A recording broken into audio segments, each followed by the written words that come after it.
Apparently, in Maple Ridge Estates, saving your neighbors in a deadly blizzard is now a crime. I just spent 18 brutal hours plowing snow for free, not one penny, digging out trapped families, an 83-year-old widow, and a Vietnam vet fresh from open-heart surgery during the worst storm in 15 years. Diesel still burning my lungs, boots soaked in ice. I'm dragging home past midnight when HOA President Victoria Pemberton charges across the street and slaps an orange violation notice against my chest. $800 fine for unauthorized commercial snow removal, She hisses. Victoria, I wasn't charging anyone yet. I don't care. People like you don't get to play hero in neighborhoods like this. The frozen paper shakes in my numb hands as her words cut deeper than the sub-zero wind. But she has no idea who she just messed with. This war just got personal, and the real storm is coming for them. What would you do? Drop a, if you're glad you're not in this blizzard. My name's Jake Morrison, and 3 years ago I thought moving to Maple Ridge Estates was the best decision I'd ever made. Good schools for my twins, Megan and Tyler, both 16. The kind of neighborhood where Saturday mornings smell like bacon grease and fresh coffee, where kids still ride bikes in actual streets instead of hiding behind screens. I'm a union electrician, 22 years working with these calloused hands. Lost my wife Sarah to cancer 4 years back. 18 months of chemo that filled our house with the sterile, medicinal smell of hope mixed with desperation. The kids and I needed somewhere that felt like home again. Most folks here are decent. Mrs. Elise bakes cookies that smell like cinnamon and childhood memories. Bob Kellerman, Vietnam vet with gentle hands that shake slightly when he talks about the old days. Young families who wave from driveways while their toddlers chase soap bubbles across perfectly manicured lawns. Then there's Victoria Pemberton. 58, recently divorced, lives in the neighborhood's biggest house, a modest ranch that grew 3 additions like architectural tumors. Drives a white Lexus with HOA vanity plates because apparently irony is dead. This woman measures grass height with an actual ruler. I've watched her crouch in designer jeans, ruler pressed against her neighbor's lawn like she's conducting a forensic investigation. Victoria seized the HOA presidency 2 years ago, right after her divorce finalized. Word is her ex-husband got tired of living with someone who color coordinates spice racks and demands the mail be sorted alphabetically. Lucky us. Now we all get to experience her unique blend of control and barely suppressed rage. Here's where things get sketchy. Victoria's son Derek started Sterling Grounds LLC exactly 6 months after Mommy took power. Pure coincidence, I'm sure. Even purer coincidence that Sterling became our exclusive preferred vendor without any competitive bidding process. Their emergency snow removal rate? $250 per driveway. For perspective, that's more than I make wiring entire houses. I own a plow attachment for my F-250. Bought it used 3 years ago with dreams of winter side money that never materialized. Last March, when surprise snow trapped half the neighborhood, I quietly helped folks dig out. Free. Because that's what neighbors do. Apparently that was my first crime. This February, meteorologists started screaming about historic blizzard conditions. 24 inches predicted, 50 mph winds, the kind of storm that turns suburban streets into frozen death traps. City announced they'd handle main roads only. Residential areas were on their own until it passed. I fired up the truck at 4 a.m., starting with our most vulnerable residents, Mrs. Elise's driveway slopes toward the street. Ice buildup means she's trapped until spring thaw. Bob's long driveway becomes a hockey rink without proper clearing. Young families with babies who might need emergency runs to the hospital. The work was absolutely brutal.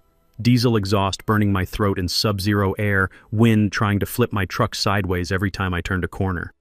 Snow falling so thick I navigated by porch lights and mailbox reflectors like some kind of suburban Arctic explorer. After 12 hours, my spine felt like broken glass. But every cleared driveway meant safety for someone who needed it. 47 driveways, 18 hours, turned down every payment offer, every invitation for coffee and warmth. Just wanted everyone safe before the roads became completely impassable. That's when Victoria made her move. Picture this. Designer snow boots that probably cost more than my truck payment, stumbling across ice I'd just cleared, nearly face-planting twice before reaching Mrs. Elise's freshly plowed driveway. The crunch of her expensive footwear on packed snow sounds like breaking bones in the frozen air. "Excuse me," she snaps, breath forming angry clouds between us.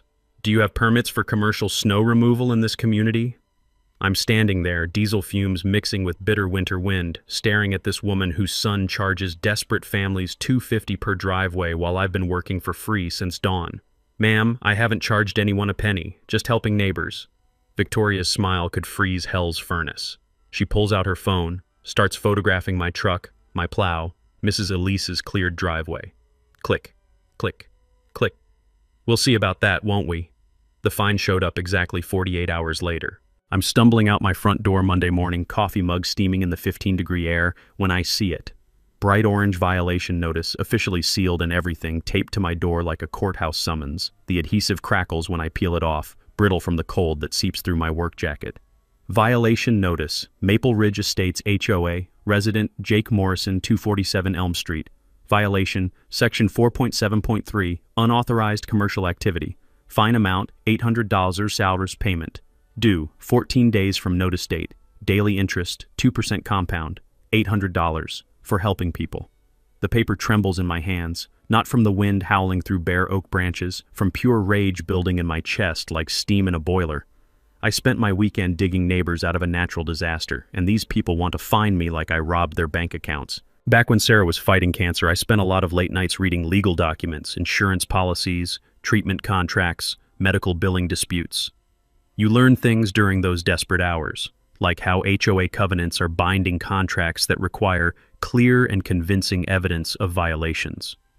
The magic phrase in commercial activity cases is compensation or payment received. No payment, no violation. Should be simple as checking a bank statement. I fire up my laptop and dive into the covenant documents. Section 4.7.3 specifically mentions any activity involving compensation or payment from residents. I've got credit card receipts proving I bought my own diesel fuel, 47 neighbors who'll swear under oath I refused every payment offer, every $20 gas money attempt, every invitation to warm up with coffee and cash. This should be a slam dunk defense. But Victoria's been planning her attack since the moment she saw me helping Mrs. Elise. Tuesday morning, my neighbor Tom Kowalski knocks on my door, breath forming angry clouds in the frozen air. Retired state trooper, built like a concrete mixer with 30 years of experience catching people in lies. He's holding an official envelope that smells like trouble. Jake, emergency board meeting Thursday night. You're the main attraction. The agenda makes my blood pressure spike. Discussion and enforcement of Section 4.7.3 violations. Commercial activity in residential zones. Victoria's organizing a public tribunal to crucify me in front of the entire neighborhood. But that's not the worst part. Tom hands me another document, a certified letter sent to every homeowner about the dangerous precedent of allowing unauthorized contractors in our community. Victoria's turning my free help into a neighborhood safety crisis. Residents should be aware that unlicensed, uninsured individuals performing services create liability risks for the entire community. Property values and resident safety depend on proper oversight of all commercial activities. She's actually trying to paint me as a threat to everyone's home equity, for clearing driveways, for free. Thursday night, the community center smells like burnt coffee and tension. Victoria arrives 15 minutes late, carrying a manila folder thick as a novel. She's wearing a navy blazer that probably cost more than my monthly utilities, hairstyled like she's running for mayor instead of conducting neighborhood business. Ladies and gentlemen, she begins, opening that folder with theatrical precision. I present photographic evidence of extensive commercial snow removal operations conducted without permits. My stomach drops as she spreads professional quality photographs across the table. Not phone snapshots, real pictures with timestamps, multiple angles, zoom details of my truck's plow attachment. She's been stalking me with a camera, documenting every minute of my 18-hour marathon like I was running a drug operation. As you can clearly see, Mr. Morrison operated commercial equipment throughout our neighborhood for extended periods. The commercial appearance alone violates community standards regardless of any claimed payment arrangements. She's got shots of me talking to Mrs. Elise, helping Bob clear his walkway, even pictures of neighbors offering me coffee that she's somehow twisted into business negotiations. The woman spent her entire weekend photographing acts of human kindness like they were criminal evidence. Board member Bill Morrison raises his hand, retired lawyer with eyes sharp as broken glass. Victoria, these photos show a neighbor helping during an emergency. They don't prove commercial activity occurred. The room explodes. Mrs. Elise struggles to her feet, all 83 pounds of righteous fury, voice shaking as she describes how I saved her from being trapped for days. Bob Kellerman talks about his heart condition, how shoveling that much snow could have killed him. Young parents share stories about getting sick babies to doctors because I cleared their driveways. The vote comes down 3-2, fine suspended pending investigation. I should feel relieved. Instead, I feel like a man who just dodged the first bullet in a long gunfight. Friday afternoon, I discover why. Taped to my mailbox like a declaration of war. Sterling Grounds LLC Emergency Storm Cleanup Assessment. $7,050 for lost revenue due to unauthorized competitive services. Derek's billing me for the business I supposedly stole by helping people for free. The absurdity hits like ice water. They're charging me for money they never made from services they never provided to people who never asked for their help. Victoria's war against me officially escalated the following Monday morning. First shot, a parking citation slapped on my truck's windshield like a yellow declaration of war. Commercial vehicle violation, residential parking prohibited. The fine, $250, for parking my own truck in my own driveway where it sat for 3 years without a single complaint. The irony tastes bitter as burnt coffee grounds. My F-250 suddenly became a commercial vehicle the day after I helped neighbors, but Victoria's landscaping crew parks their trailer-sized equipment on Crestview Circle every Tuesday morning without anyone measuring their commercial footprint. Second shot came Wednesday, a landscape committee citation declaring my front yard maintenance deficient. Apparently my grass was 3/4 of an inch too tall in February, under 2 feet of snow that still crunches underfoot when you walk across it. The woman cited me for invisible grass height violations during a blizzard. I'm starting to think Victoria has X-ray vision, or maybe she's just completely lost her mind. By Thursday, they'd revoked my family's pool privileges for the upcoming season. Something about residents under investigation being restricted from community amenities. Megan and Tyler lost their summer lifeguard jobs they'd counted on for college savings, because their dad committed the crime of helping neighbors.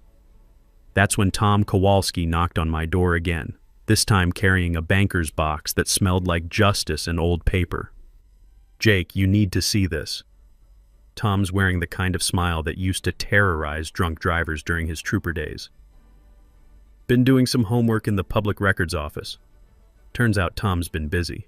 30 years of police work taught him how to follow paper trails, and Victoria left quite a trail. He spreads contracts across my kitchen table like evidence photos from a crime scene. Sterling Grounds LLC's exclusive snow removal agreement with Maple Ridge Estates HOA. The contract makes my jaw drop harder than January temperatures.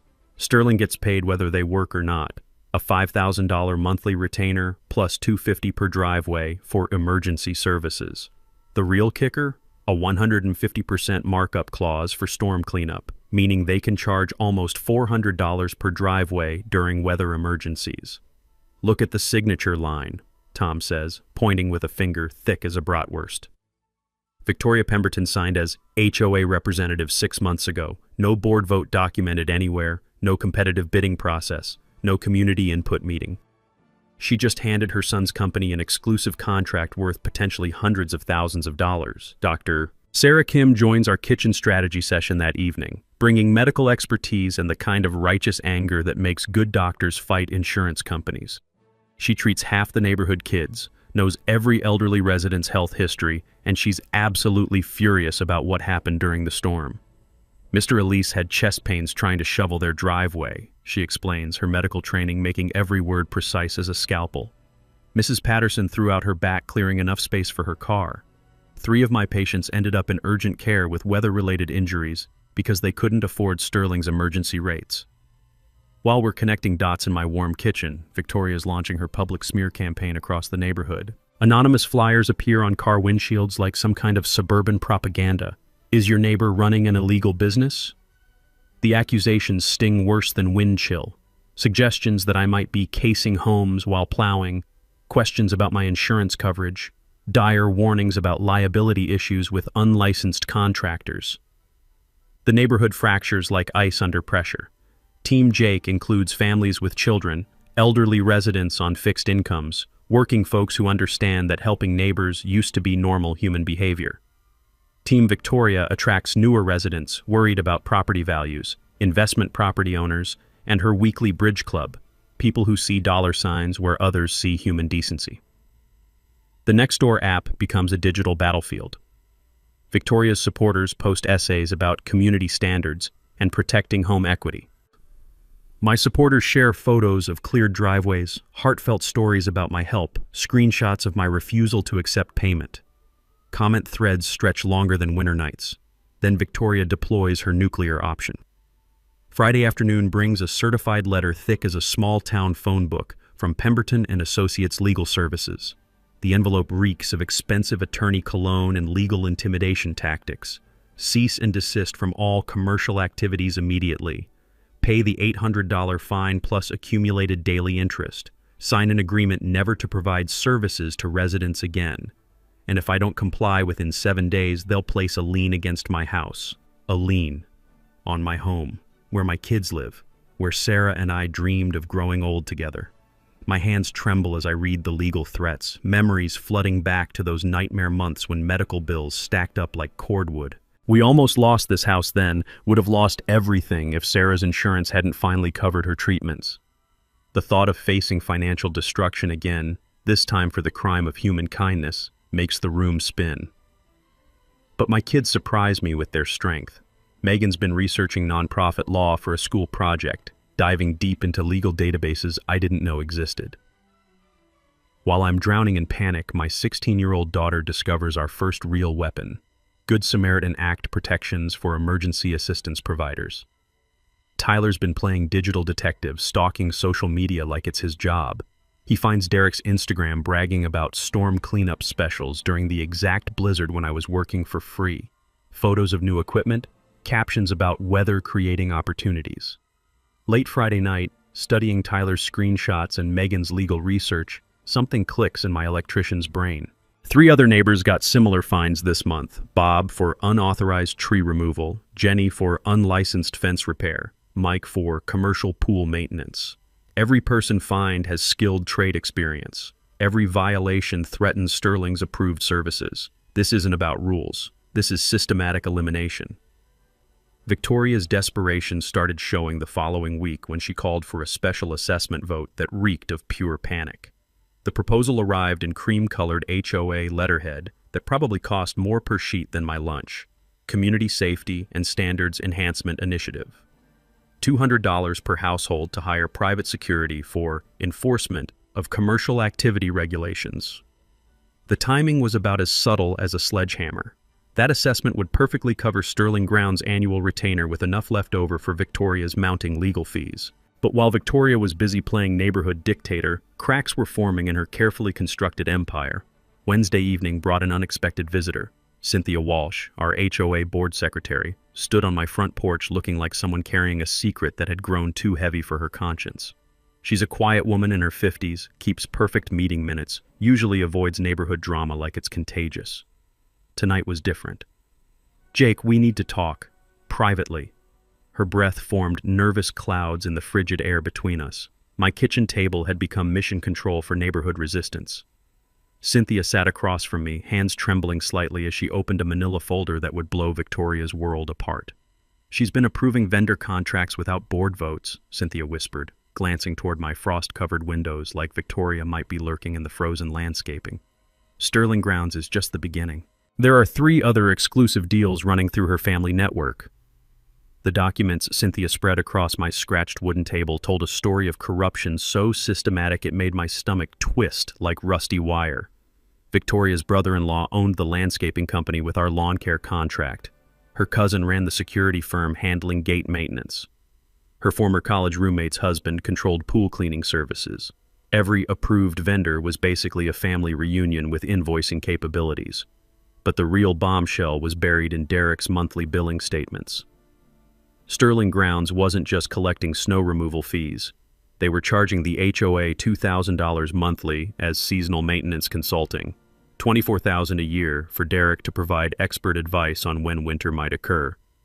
I'm pretty sure any 5-year-old with a calendar could handle that consultation for free. Tom helped me crunch numbers in my garage that night, the smell of motor oil and righteous anger mixing in the cold air. Over 18 months, Victoria's vendor network had overcharged homeowners approximately $50,000 compared to competitive market rates.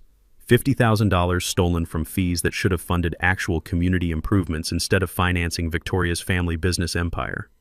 The financial web was beautiful in its simplicity and disgusting in its greed. Every contract Victoria signed without proper board approval. Every bid process that mysteriously never happened. Every monthly payment flowing to businesses owned by people who shared her Thanksgiving dinner table. Victoria must have sensed the investigation closing in because she escalated from financial fraud to direct intimidation.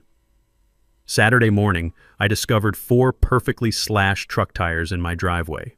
Clean cuts, surgical precision, each tire deflated like Victoria's credibility. The sound of air hissing onto frozen concrete matched the sound of my patience finally evaporating. Then Monday brought the anonymous letter, block printing on generic drugstore paper, no fingerprints, but the message burned like acid. Stop digging, or your kids learn what real danger feels like. That threat hit every protective instinct I possessed. Megan and Tyler catch the school bus every morning, walk home through streets I'd always considered safe as church pews. The thought of some coward threatening my children for exposing neighborhood corruption made my vision blur with rage that could power the electrical grid. I filed police reports, installed security cameras, and did what Sarah would have demanded, kept fighting instead of backing down.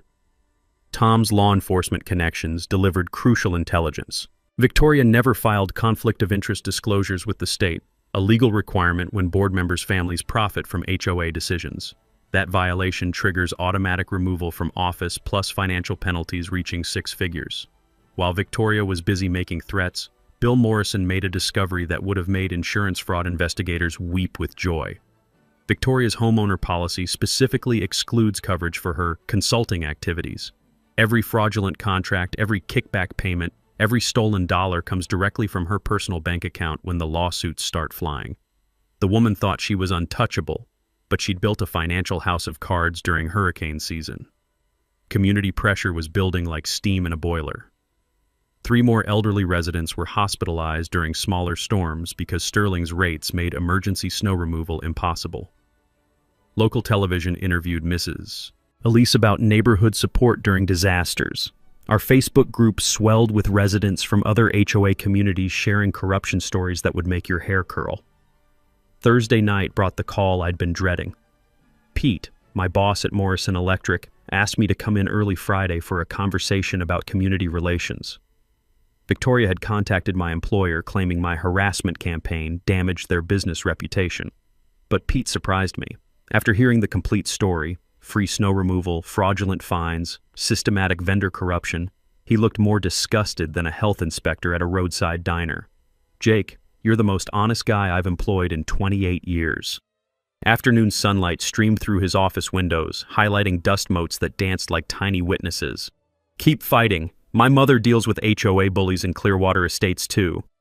Victoria had made a fatal error. She'd transformed a neighborhood dispute into a county-wide anti-corruption movement. The final hearing was scheduled for next Thursday. Victoria announced her lawyer would place liens on my property if I didn't pay immediately, but I had evidence that could bury her political career and financial schemes simultaneously. Time to show Victoria what happens when you threaten the wrong electrician's family. Friday morning changed everything when Tom knocked on my door carrying a legal document that would flip our entire war upside down. Jake, you need to see this. Tom's weathered hands trembled slightly, not from cold, from excitement that made his voice crack like a teenager's. Found something called the Community Association Fraud Prevention Act. The coffee in my mug had gone bitter and cold, but I forgot about everything except the statute Tom spread across my kitchen table.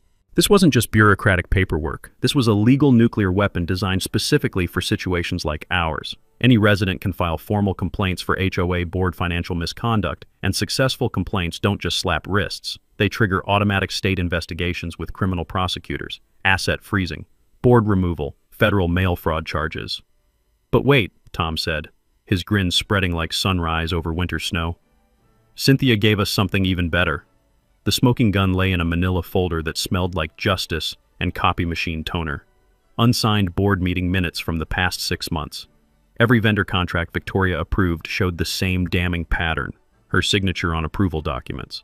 but no corresponding board meetings, no recorded votes, no community notifications required by state law. She'd been forging board approval for 18 months. "Look at these dates," Tom pointed with fingers that still bore calluses from 30 years of police work. Victoria signed Sterling's contract in January. The board meeting supposedly approving it, March 15th. She's been creating fake documentation after your complaint forced her to cover tracks. The legal implications hit my electrician's brain like voltage through wet copper. This wasn't just HOA rule violations. This was fraud, breach of fiduciary duty, criminal conspiracy. Every backdated signature was another felony charge waiting to be filed. My emergency lawyer consultation that afternoon confirmed Tom's analysis with language that made my pulse race. Victoria's actions constituted massive breach of fiduciary duty under state law. Board members have legal obligations to act in community interests, not family financial interests. The penalties: personal liability for all damages plus potential criminal prosecution. But here's the revelation that changed everything. I wasn't defending against Victoria anymore. I was prosecuting her. The power dynamic had completely reversed. Victoria thought she was fining me into submission, but I'd accidentally uncovered evidence of systematic theft from every homeowner in our community. Her vendor kickback scheme wasn't just unethical. It was criminal racketeering disguised as neighborhood leadership. The evidence package was growing stronger than reinforced steel. Tom's financial investigation documenting $50,000 in overcharges. Cynthia's authentic meeting minutes proving systematic fraud. Bill's insurance analysis showing Victoria's complete personal liability. My kid's timeline research connecting every piece of the conspiracy. But the real revelation was Victoria's desperation. The tire slashing, anonymous threats, attempts to destroy my employment. These weren't power moves from someone in control. They were panic responses from a criminal whose scheme was unraveling faster than cheap extension cord insulation. Her post-divorce financial situation made everything worse. Those family business consulting fees weren't just corruption. They were her primary income source. Without the kickback scheme, Victoria couldn't afford her mortgage, her legal fees, or the designer lifestyle that required constant feeding. She was trapped in a fraud too big to abandon and too obvious to continue. The Community Association Fraud Prevention Act gave me something Victoria never expected: legitimate government authority backing my complaint. State oversight boards can remove entire HOA boards, void all fraudulent contracts, and freeze personal assets during criminal investigations. Victoria had been playing neighborhood politics while I'd accidentally discovered actual law enforcement tools. Next Thursday's hearing wasn't going to be a kangaroo court where Victoria railroaded an innocent neighbor.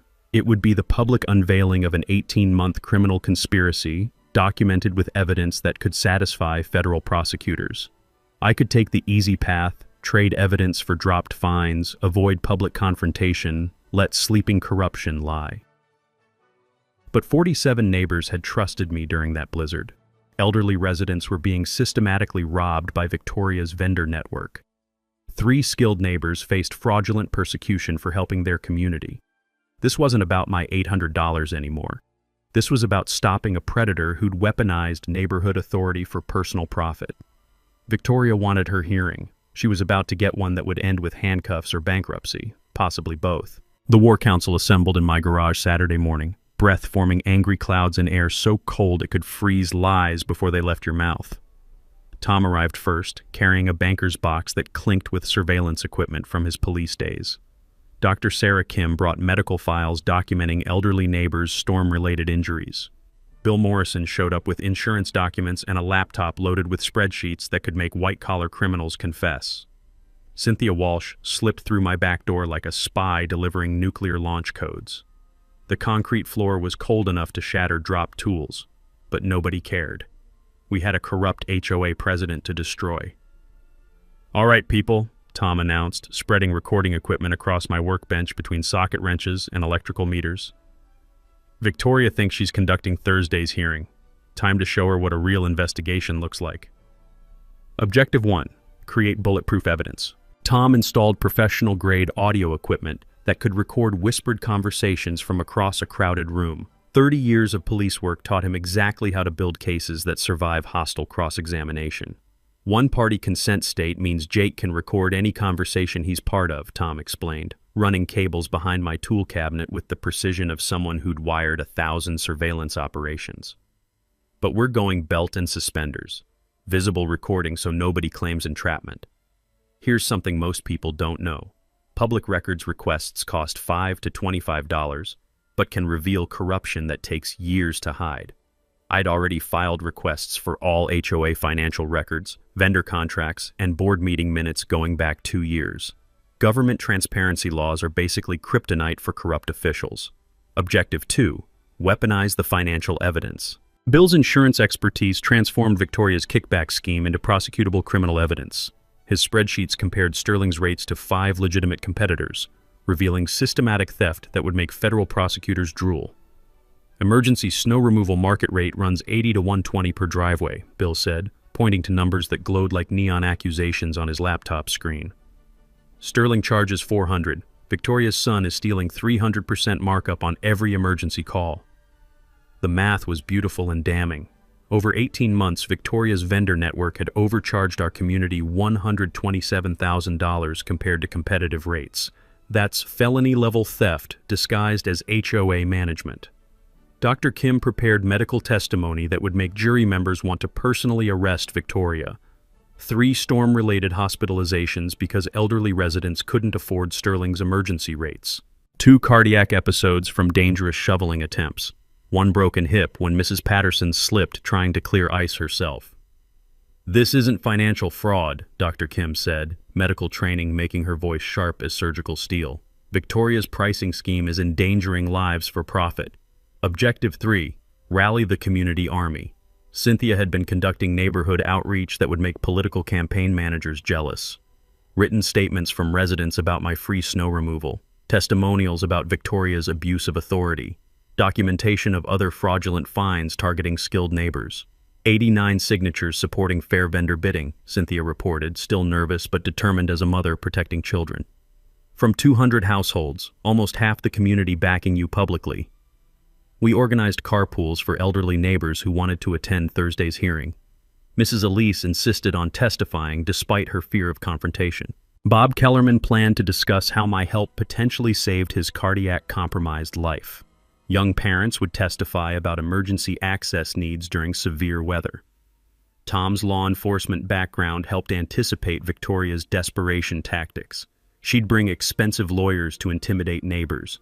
She'd try excluding community members from hearings. She'd definitely attempt procedural tricks to avoid presenting evidence.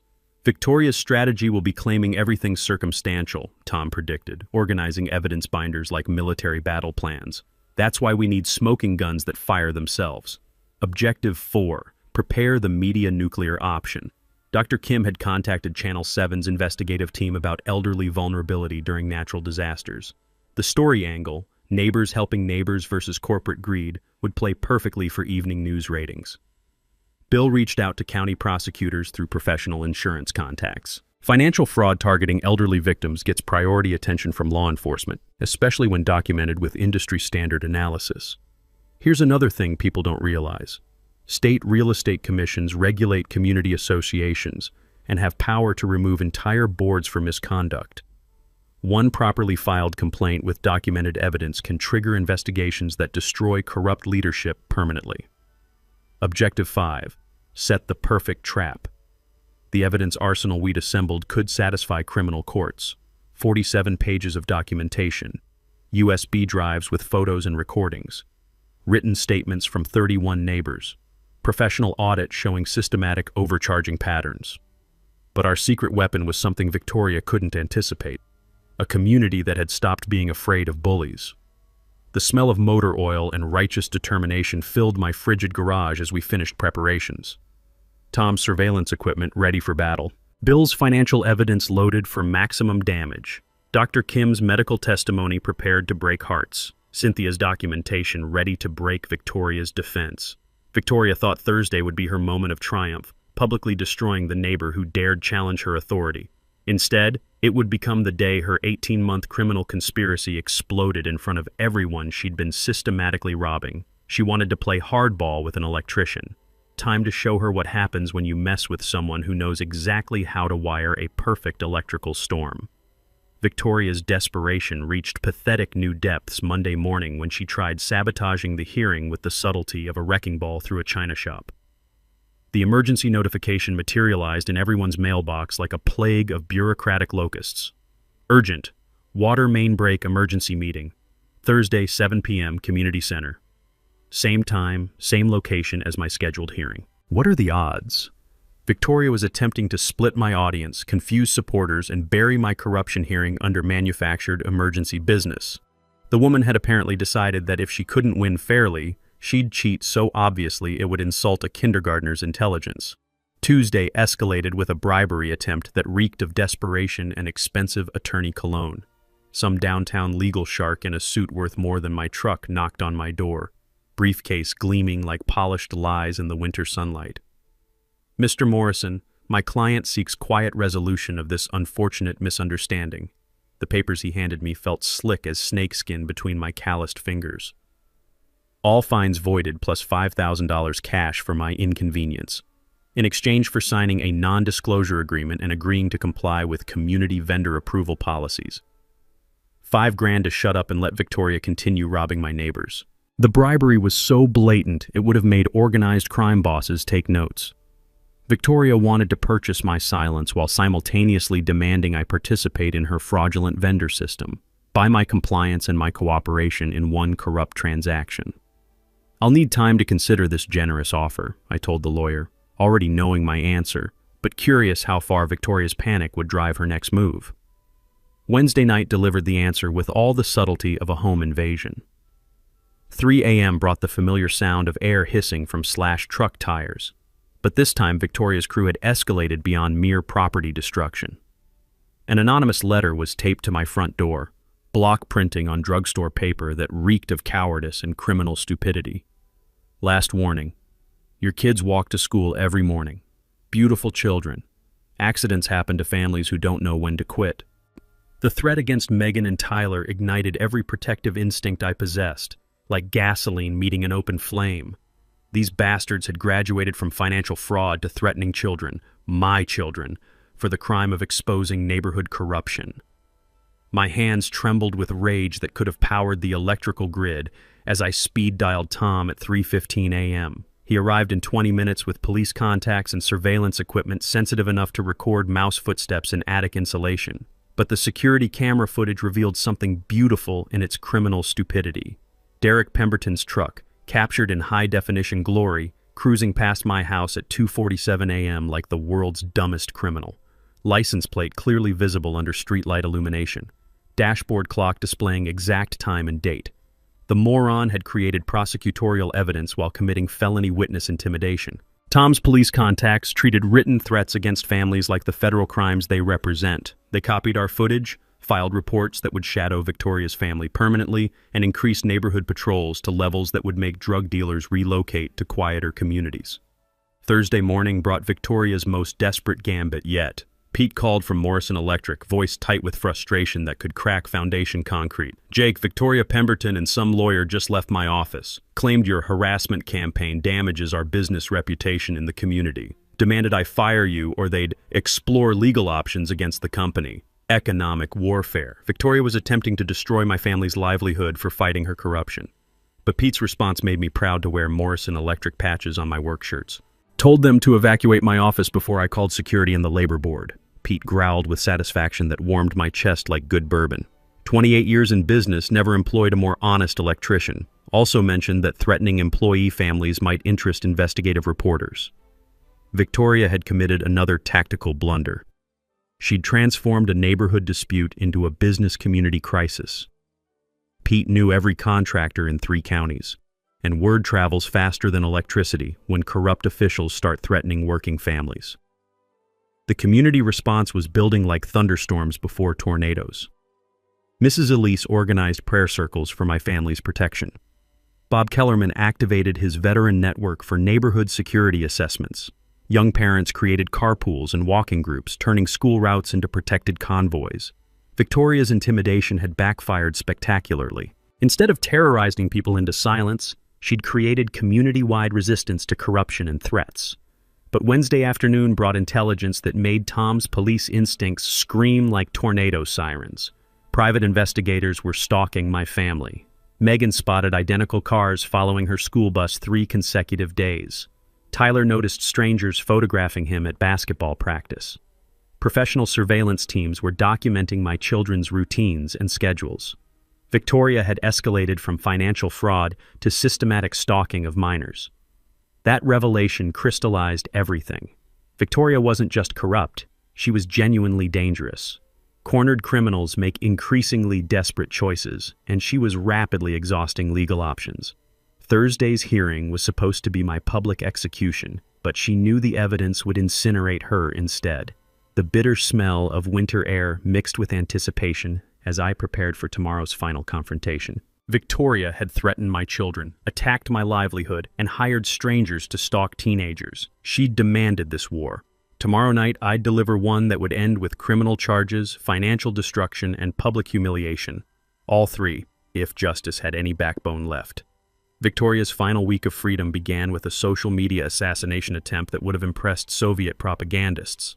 Fake Facebook profiles appeared overnight like digital cancer, posting elaborate lies about my character that read like soap opera scripts written by someone having a nervous breakdown. Jake Morrison bankrupted his family with gambling debts. Sarah Morrison died because Jake couldn't afford proper medical treatment. Desperate father exploits community sympathy for financial gain. Each lie was crafted to destroy not just my reputation, but my children's emotional well-being, attacking a dead woman's memory to cover HOA corruption. Victoria had sunk to depths that would make sewer rats request hazard pay, but her amateur hour propaganda war revealed something crucial. Victoria was operating purely on panic now, making mistakes that a clear-thinking criminal would never attempt. The fake profiles all shared IP addresses traceable to Victoria's home network. The writing style matched her passive-aggressive HOA newsletters. Most damning, several posts included details about Sarah's medical treatment that only someone with access to insurance records could know. Tom's cybercrime contacts were absolutely delighted. Digital harassment leaves permanent evidence trails, Detective Sarah Elise explained, reviewing printouts that would make prosecutors weep with joy. Every fake post, every malicious comment, every threatening message creates federal evidence. Victoria's building her own criminal case. Meanwhile, the pressure on my allies intensified like winter storms gaining strength. Tom received anonymous calls at 2 a.m. claiming his police pension was under investigation for corruption. Dr. Kim discovered one-star reviews flooding her medical practice's online presence. Fake patients claiming malpractice and billing fraud. Bill faced harassment at his insurance office, mysterious complaints filed with state regulatory boards about unethical business practices. Victoria was systematically attacking everyone who supported me, trying to isolate me by terrorizing my friends into silence. But she'd miscalculated the character of people willing to fight corruption. Dr. Kim documented every fake review with timestamps and IP tracking that connected them to Victoria's network. Tom's law enforcement contacts were tracing the pension investigation calls to burner phones purchased at stores near Victoria's house. Bill's insurance industry connections were investigating the regulatory complaints as coordinated harassment. Victoria was creating federal evidence faster than crime labs could process it. Wednesday brought my discovery of the bigger picture that made everything snap into focus like electrical circuits suddenly carrying full power. Research revealed Victoria had replicated her corruption scheme in 2 other communities over the past 3 years: Clearwater Estates and Maple Grove, both upscale neighborhoods where her family businesses had mysteriously secured exclusive vendor contracts under similar circumstances. Derek's company operated under different names in each county: Sterling Grounds in our area, Premium Property Services in Clearwater, Elite Landscaping Solutions in Maple Grove. Same business model, same family ownership, same fraudulent contract procedures. Total estimated fraud across 3 communities, over $300,000. Victoria wasn't just a corrupt HOA president, she was running a multi-county criminal enterprise using her son's landscaping business as a money laundering operation. Thursday morning brought contact that elevated everything to federal jurisdiction.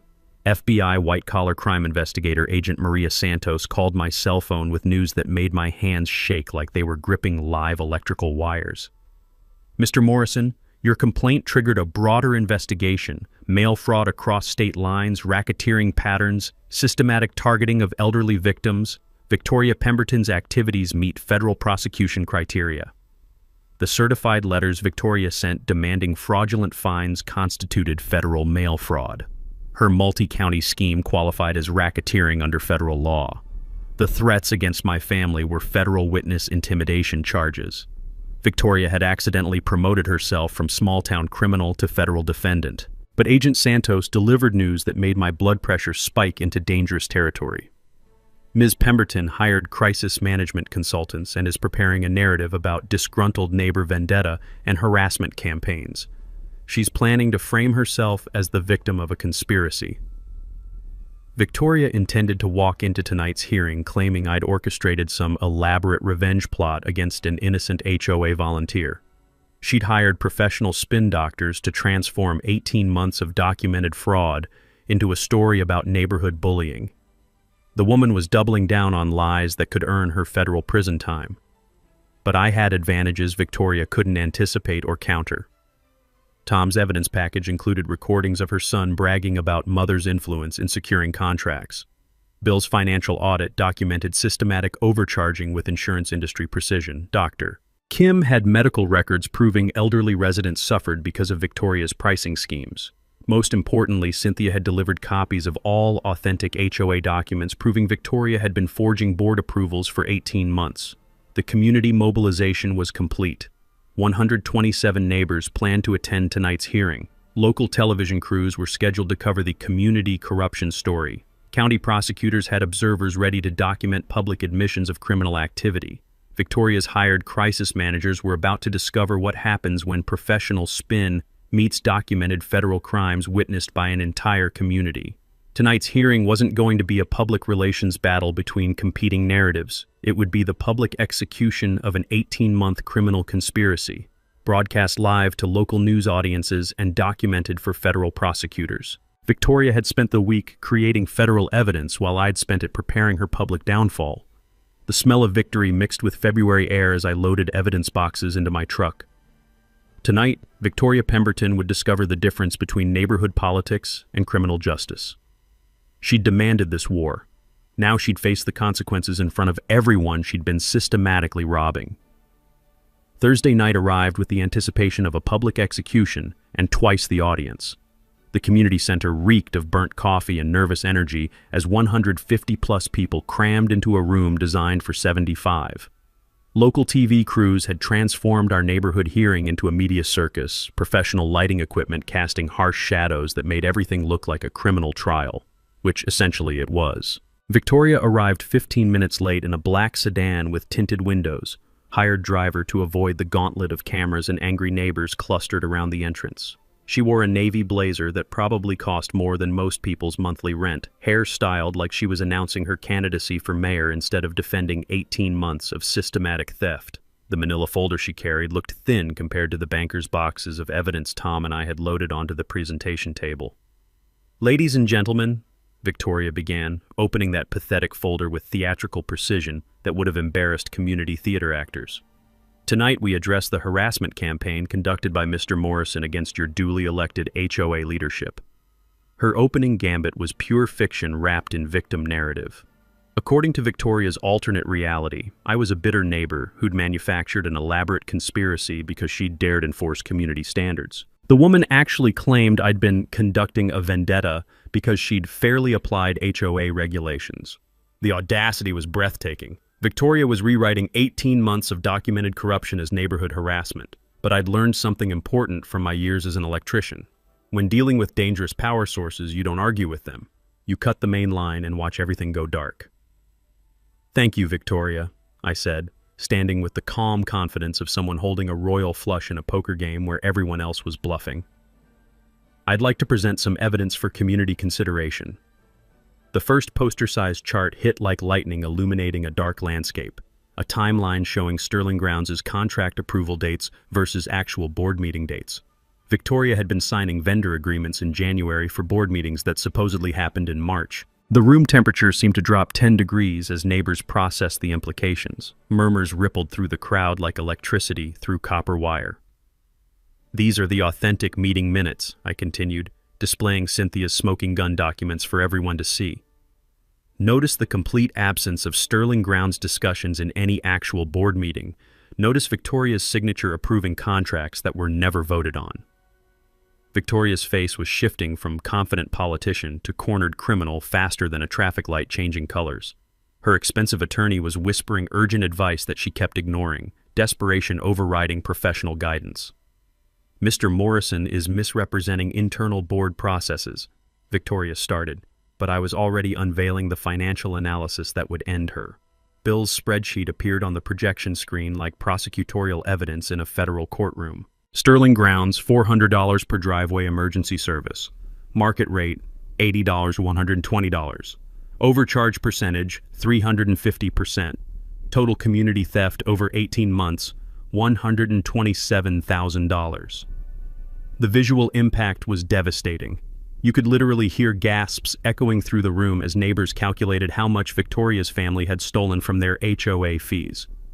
"These overcharges funded Derek Pemberton's business expansion," I continued, showing photos from his social media accounts. "New equipment purchases during the same period his mother was approving no-bid contracts." Mrs. Elise struggled to her feet, 83 pounds of righteous fury that could have powered the building's electrical system. "Victoria, you took money from people who couldn't afford snow removal. People died because of your greed." The room erupted like a circuit overloading. Neighbors who'd been quietly suffering under Victoria's regime began sharing stories. Bob Kellerman talked about his heart condition and the dangerous shoveling he'd attempted because Sterling's rates were impossible. Young parents described missing work because they couldn't afford emergency driveway clearing. Victoria tried claiming misunderstanding and procedural errors, but the evidence was overwhelming and her explanations sounded like lies told by children caught stealing cookies. That's when Detective Sarah Elise and Federal Agent Maria Santos entered through the back door, badges visible and handcuffs ready.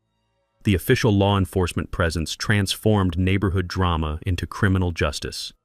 Victoria's face went white as copy paper when she realized this wasn't just a community hearing anymore. It was evidence gathering for federal prosecution. "Ms. Pemberton," Agent Santos announced, voice carrying the authority of the United States government.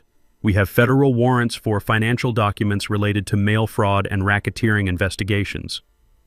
Victoria tried to flee, actually tried to push through the crowd of neighbors she'd been systematically robbing for 18 months. The woman who'd arrived like visiting royalty was attempting to escape like a common criminal. The community center erupted in applause that could have been heard from orbit. 150 people watching corruption get handcuffed in real time. Local television cameras capturing every moment of Victoria's public downfall.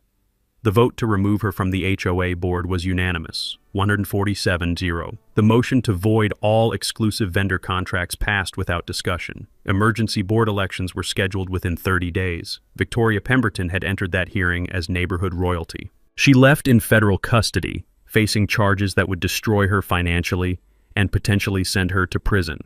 Justice, delivered with the precision of a perfectly wired electrical system and the satisfaction of a community that had stopped tolerating bullies.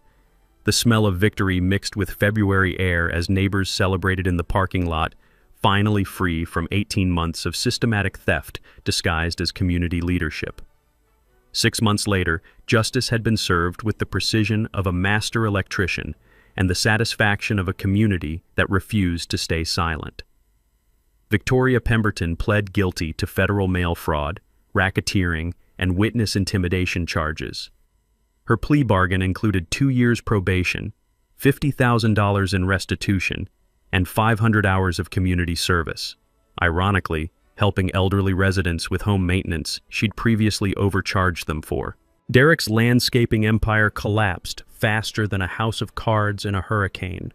Federal asset forfeiture seized his equipment to pay victim restitution. His business licenses were revoked across 3 counties. Last I heard, he was working retail at a garden center, learning what honest employment feels like. The $127,000 recovered from Victoria's vendor fraud scheme became seed money for something beautiful, the Neighbor Helping Neighbors Emergency Assistance Fund. Mrs. Elise chairs the committee now, her gentle hands managing a program that provides free snow removal, basic home repairs, and emergency transportation for elderly and disabled residents. The fund pays skilled neighbors fair wages for helping community members who can't afford commercial services. Bob Kellerman runs our disaster preparedness training program, teaching families how to handle severe weather emergencies. His military experience and Victoria's painful lessons created protocols that keep people safe without bankrupting them. Dr. Kim established a nonprofit providing medical equipment loans, walkers, wheelchairs, hospital beds, for residents recovering from surgeries or dealing with temporary disabilities. No more elderly neighbors risking their lives attempting dangerous tasks because they can't afford help. The legal precedent my case established led to genuine reform. State legislators passed the Community Association Transparency Act, requiring competitive bidding for all HOA vendor contracts over $500. Conflict of interest disclosure laws now carry real penalties. Automatic board removal and personal financial liability. My story became a template for fighting HOA corruption nationwide. Tom created a free evidence-gathering manual that's been downloaded over 15,000 times. Bill's financial audit spreadsheet is used by homeowner advocates across the country. The toolkit we developed helps ordinary people document and prosecute corrupt community leadership. Personally, life got better in ways Sarah would have loved seeing. I was elected HOA president unanimously. First time in Maple Ridge history anyone ran unopposed. My platform was simple: complete transparency, competitive bidding, and community service over personal profit. Financial reports are posted online monthly. Board meetings are recorded and available to all residents. Property values increased by 12% after Victoria's removal, partly due to improved management, partly because positive media coverage attracted buyers who wanted to live in a community that fights corruption instead of tolerating it. Megan and Tyler earned full scholarships to State University. Their essays about fighting neighborhood corruption apparently impressed admissions committees who valued courage and civic engagement. They're both studying public administration, inspired by seeing ordinary people create positive change. The memorial garden we planted for Sarah became a community gathering place where neighbors actually talk to each other instead of hiding behind closed doors. Funded by grateful residents, maintained by volunteers, dedicated to the principle that helping others costs nothing but means everything. Tom runs for city council this fall on a transparency platform. Dr. Kim's medical practice expanded to include free quarterly health screenings for seniors. Bill started a nonprofit providing insurance education for elderly residents trying to navigate Medicare and homeowner policies. 6 months after our victory, Victoria's house went up for sale. The for sale sign in her front yard felt like justice served cold, but the new family moving in, young parents with 2 small children, represents something better: hope for communities built on mutual support instead of mutual exploitation. The ripple effects continue spreading. Documentary filmmakers are developing a feature about our case. Journalism schools use our story as a case study in community-based investigative reporting. HOA reform advocates reference our victory when lobbying for stronger oversight laws. But the best outcome isn't the fame or the legal precedents or the policy changes. It's Saturday mornings when I fire up the truck and plow driveways for neighbors who need help. No permits required, no fines threatened, no corruption schemes hiding behind community service. Just neighbors helping neighbors because that's what decent people do. Victoria Pemberton tried to fine me $800 for being human. Instead, she accidentally created a community that proves greed and corruption can't survive when ordinary people decide they've had enough. Thanks for hanging out with us on HOA Stories, where the HOA Karens meet their match. If this story had you cheering or cringing, go ahead and like the video, drop a comment with your reaction, and hit subscribe so you're ready for the next wild HOA tale.